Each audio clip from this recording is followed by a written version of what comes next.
Revolucion në mjekësi, çfarë po I shkatëron tumoret? Thuajse rastësisht lindi në laboratorët e Universitetit të Michiganit në Shtetet e Bashkuara të Amerikës teknika e histotripsisë, e cila përdor valë zanore me frekuencë të lartë për të shkatëruar tumoret, po ndryshon mënyrën se si mjekësia I qaset kancerit. Kjo metodë u zbulua nga Zhen Zhu.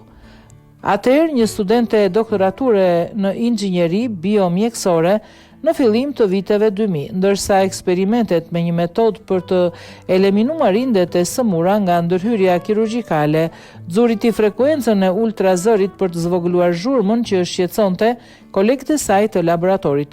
Megjithatë, ky zhvillim I thjesht bëri trajtim tepër më efektiv pasi brenda 1 minute një vrim ishte formuar në indin e zemrës së një deri. Mendova se po ndërroja, tha Zhu, tani profesoresh në Universitetin e Michiganit. Nga I zbulimi I papritur lindi histotripsia, një teknologji që ndryshe nga ultrazëri tradicional fragmenton tumoret duke përdorur mikrofluska që zgjerohen dhe shemben në mikrosekonda duke lënë sistemin imunitar të eliminojë mbeturinat.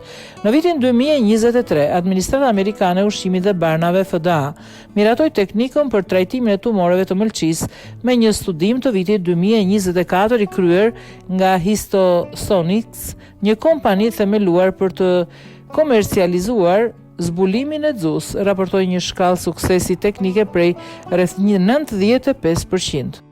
Efektet anësore të vëzhguara duke filluar nga dhimbja e barkut deri te gjakderdhja e brendshme janë të rralla dhe trajtimi konsiderohet përgjithsisht I sigurt. Në qershor të vitit 2025, Mbretëria e Bashkuar u bë vendi I parë europian që miratoi përdorimin e tij klinik.